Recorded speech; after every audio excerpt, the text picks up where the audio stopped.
I was born by the river in a little old tent. Well, not exactly. I was born here in Nashville, Davidson County, in a small community tucked away in the southeastern quadrant of the city called Lake Providence. Now, as the story would unfold, and as my grandmother would tell me, in 1868, a missionary by the name of Larry A. Thompson stumbled upon a field of brush and thickets and stood still and said, "This is the providence of God that has led me here, and I'm going to build my church." And people came from all around, my grandparents, my great-grandparents.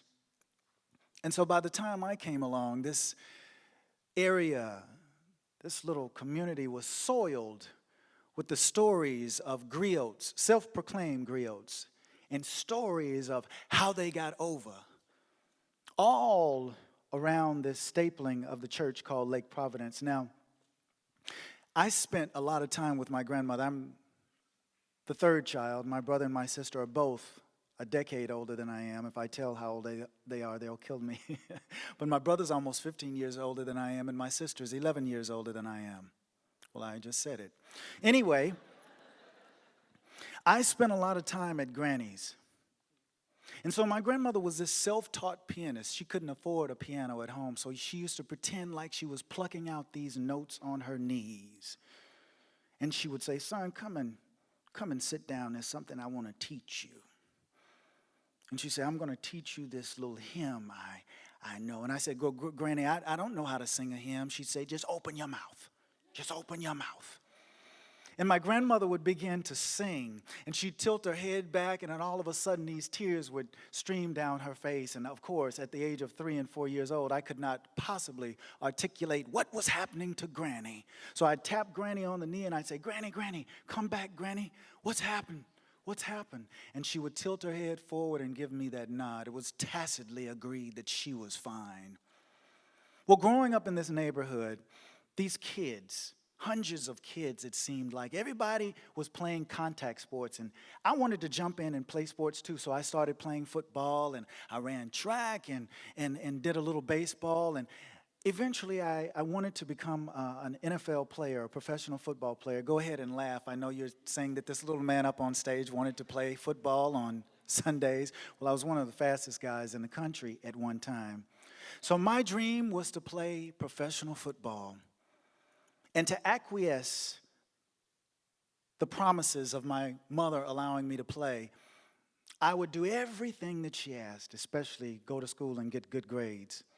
Well, my mother, she really didn't want me to play professional football. She wanted me to get a job in corporate America and make lots of money and climb the corporate ladder. My grandmother, when I first came out of the womb, it seems like she was saying, "He's going to be a preacher. Oh, I can see it in his eyes." You know, my uncles were telling me, "Oh, he can really hit that ball. He may be a famous baseball player." And I thought, wow, how everybody has these dreams for me. And I'm going to go after every dream that they say that I should go after. So I was great at sports. I went to college on a football scholarship. And my dreams of playing professional football came to an end, and I started working for IBM. Well, my mother was so excited. She said, "Son, I'm just so proud of you." He said, "Oh, you got this great job, an opportunity to advance and all of those benefits." And I said, "Well, that's good, Mom, but I hate being here." She said, "Oh, you should not hate being there. You should spend the next 25, 30 years there, and you can retire and get all of those great benefits." I said, "But I can't do that." So after 2 years, I left IBM. I thought the grass would be greener on the other side. So I went and worked for another company, and a year later, they fired me. Well, I didn't call my mother. She wasn't the first person that I called. I called one of my buddies, and I told him, I said, "Well, I'm sitting here reading this letter of termination, but for some reason, I'm okay. That's not normal, is it?" He said, "No, but they really didn't fire you." I said, "Oh, yes, they did. I'm getting ready to read the letter of termination. Dear Mr. Holt." He said, No. Charles, they released you. I said, they released me to what? You know, I was a smarty pants too. If they released me, what'd they release me to? He said, well, you've been singing in these jazz clubs, and I could not get away from music and storytelling. They were with me as I ran down the football field. They were in that cubicle as I worked at IBM. I couldn't get away, and to wash the week off, I would go and take these open mics and just live in a whole new world, washing the entire week off. He said, you're an entertainer, Charles. I said, I am. He said, when you sing, you just open everybody's heart and light the room up. I said, well, music was just something that I thought everybody did. It's what my grandmother did. You know, and I had seen demonstrations of what music could do, but could music do that through me? So I jumped in the big stream. I got a call from Kenny Leon. Kenny Leon used to be the artistic director at the Alliance Theater in Atlanta, and he's now gone on to do greater works. And they were doing a show called The Amen Corner by James Baldwin, and someone had dropped out of the show. There were 3 people in the show that had heard me sing, and he calls me one day. He says, hello, Charles Holt, this is Kenny Leon. He said, someone has dropped out of the show. We have 3 weeks until the premiere, and they tell me that you are the person to fill the role. I said, okay, I accept.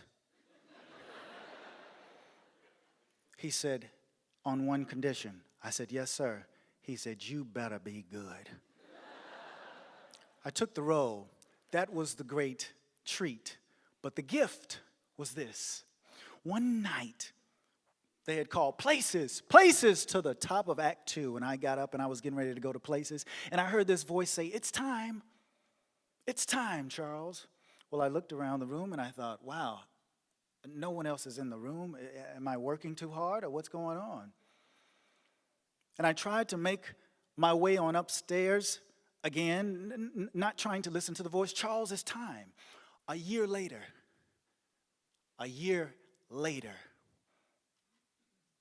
than the time that I spent with Adrian Bailey. Adrian Bailey had come down to Atlanta to do Bois from Syracuse, another great American musical. And he said, Charles, I heard you can sing. And I sang a little bit for him. He said, you would be great for the show that I'm getting ready to go back to New York to premiere. It's called Smokey Joe's Café. I said, oh, I know Smokey Joe's Café. I saw the soundtrack. He said, did you get the soundtrack? I said, no, I didn't get the soundtrack. He said, get the soundtrack and listen to all of the songs. And I tell you, something inside of me just woke up as I was listening to Hound Dog. And you know, every now and then I would stop in my tracks and I would pose like I was on a Broadway stage. And then I'd come to. But what I realized that was something that was being activated inside of me. Couldn't get away from the music, though. Couldn't get away from those hymns that my grandmother was talking about. But should I? Should I be going down that path? Well, great thing happened. I got an urge to move to New York. Out of the blue, something said it's time to go. Maybe that's what the voice is telling me. Got my ticket. And of course, when you move to another place, you know the first person you have to discuss things with, your mother, of course. And I said, well, Mom, guess what? And see, my mother has an interesting way of talking to us when she knows that we have something to really spring on her that she's not expecting. So I said, Mom, guess what?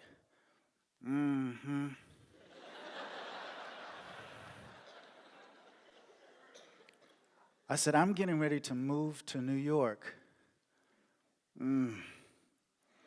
She said, let me get something straight, son. You graduated from a top-tier school. You got a job at IBM. You left after 2 years. You're on a fast track to success.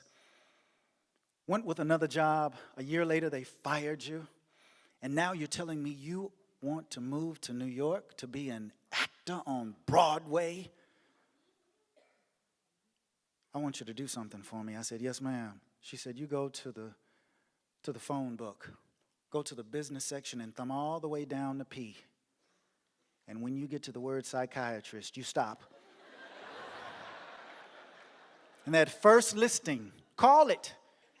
Doesn't matter if it's a man or a woman. Go in and tell them all your troubles.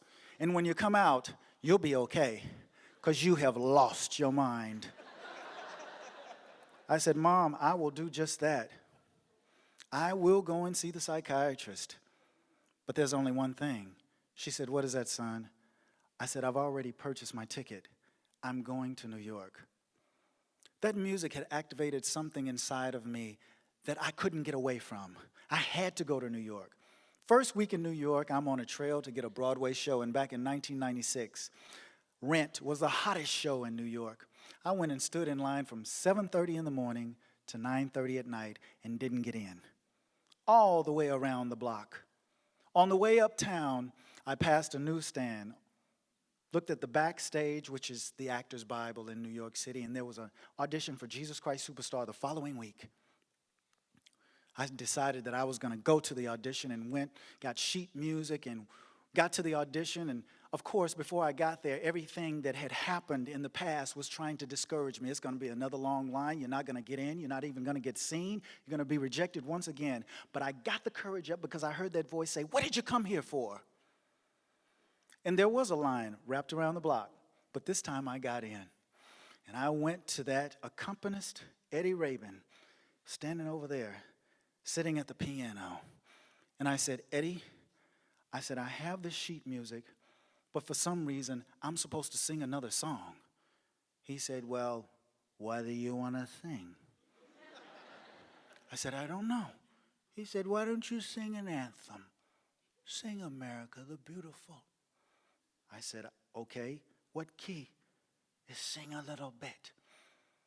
In any audition that you go to on Broadway, there's a little X. They don't want you to step beyond the X. So I got to the X, took a couple of inches back. I was about to open my mouth to sing America the Beautiful, and then all of a sudden the fear came. Hands started sweating. And then all of a sudden, I heard my grandmother say, open your mouth. Open your big mouth. And I said, oh, beautiful, for spacious skies, for amber waves of grain, for purple mountain majesties, above the fruited plain. America, America, God shed its grace on thee and crowned thy good with brotherhood from sea to shining sea. And I had to honor my grandmother because she was a woman. And I said, and crown thy good with sisterhood from sea to shining sea. America, America, America. How?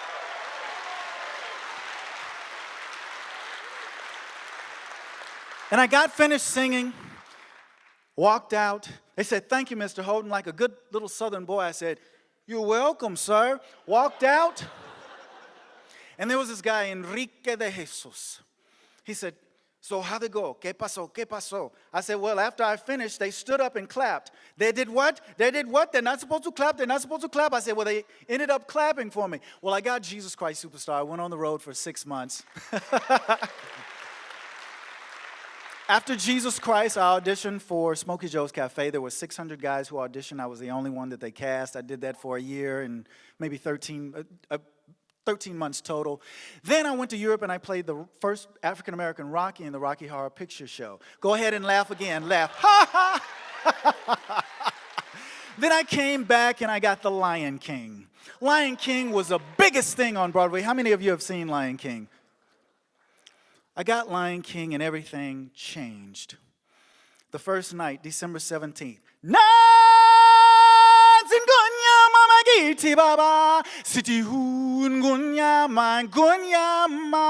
I'm walking down the aisle in Birth of the Elephant, the back left leg of Birth of the Elephant, and I'm looking out at everybody and I see these people crying, children, eyes just amazed. And so finally, after 3.5 years, I asked the magic question, why am I here? Oops. Well, you know, with a question, there's always an answer. And inside of the question, there was the answer. Charles, you remember when you walked down December 17th, 1999, and you saw all of those people crying, weeping, changed their lives instantly. That's what it's about. It's not about you. It is, but it's not. I had trouble leaving Lion King, but I heard that same voice that called me to New York, to Los Angeles. Left, went to L.A., and I thought, wow, I've done some television. I've been on Law & Order, Criminal Intent, All My Children, Sex and the City. I'm ready to step in and be a star. I'm going to be an L.A. super Hollywood star. Well, everything did not happen as I thought. But instead, I had a lot of fallow time to really dive into that question that I had asked. Why am I really here? And so on goes this leap into self-discovery. Later on, in 2007, I experienced something very traumatic. It was the worst financial position that I had ever been in my life. And I started writing. And I would go out in the middle of the night, and I'd look up, and I'd see all these stars plastered against this beautiful landscape. And I remember one night I spoke to the star, and I said, this blinking star, you're so beautiful. You light up everything around you. And I closed my eyes and stretched my arms out, and I heard a voice saying, so do you. And it was the beginning of understanding that I had come here to be more than anything that I'd ever dreamed of, anything that I had ever imagined in my mind. I was more than Mufasa and Lion King. I was more than IBM. I was more than that football star. I was more, even more than that little boy who grew up in Nashville, Tennessee, in Lake Providence. And so as I continued on this journey of self-discovery, I asked myself, what's next? What's next? I'm at that point now, and I'm sure that many of you are. You would not be here today. What's next? Well, you're in the right place because you've seen so many people come through the stage talking about their present and even speaking into the what's next. And all I can say is, you're next. We're next. And if what we are to be in our minds is to be created, we shall activate that genius that is within inside of us. Oh, we've got all the knowledge in the world, but it's time for the inside job. You know, the diving in. When your agendas and all your plans don't go quite the way you think, then you get to ask the question, what's it all about? What's it all about now? And so my gift to everybody, to everyone, including myself, is to continue to ask the question, what's next? With the intention of understanding that we're all one. We came down here for one another. And when we move in that direction, everything that we have dreamed or aspired to be will come flowing to us. It will. Inside of that yes is the next. Thank you so much. God bless you, Nashville. So good to be home.